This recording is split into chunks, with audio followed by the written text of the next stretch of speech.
नमस्कार, मी doctor Karishma डफे, fertility तज्ञ पुणे। आज मी तुम्हाला एखादं फर्टिलिटी क्लिनिक चूज करणार असाल तर ते कोणत्या पॅरामीटर्सवर चूज करायचं ह्याच्याबद्दल या व्हिडिओमध्ये सांगणार आहे।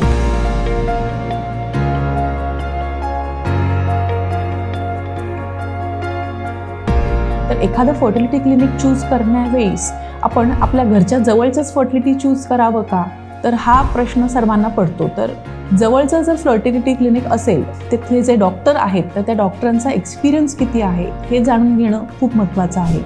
त्या फर्टिलिटी क्लिनिकमध्ये ॲडव्हान्स जेनेटिक टेस्ट किंवा ॲडव्हान्स टेस्टिंग होतात का हे बघणं देखील तितकंच गरजेचं आहे।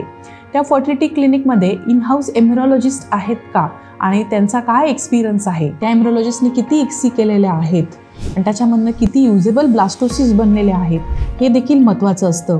कारण कणी फर्स्ट IVF सायकलमध्ये जर चांगल्या ग्रेडचे एम्ब्रिओ बनले तर तुम्हाला फर्स्ट अटेम्प्टमध्येच IVFमध्ये प्रेग्नन्सी मिळू शकते। प्लस त्या क्लिनिकचे रिव्ह्यूज टेस्टिमोनियल्स कसे आहेत हे देखील बघणं खूप महत्त्वाचं आहे। आता IVF लॅबमध्ये स्टराईल रूम्स आहेत का, क्वालिटी चेक्स होतात का, त्या IVF लॅबचं सक्सेस रेट किती आहे हे देखील जाणून घेणं खूप महत्त्वाचं आहे। कारण कणी हे आपण तुमच्या गॅमेटसोबत आपण गर्भ तयार करत असतो, तर त्याच्यामुळे इथिकल ट्रान्सपरन्सी ही तेवढीच महत्त्वाची असते। हे जे पॅरामीटर्स आहेत हे जर तुमच्या जवळच्या फर्टिलिटी क्लिनिकमध्ये असतील तर तुम्ही नक्कीच ते IVF सेंटर चूज करावं।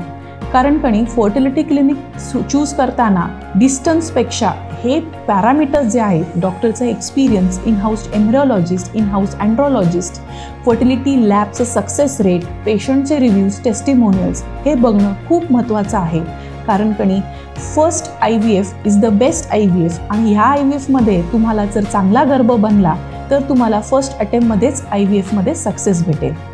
अशा अधिक माहितीसाठी तुम्ही खालील दिलेल्या नंबरवर कॉल करू शकता किंवा YouTube चॅनल सबस्क्राईब करू शकता।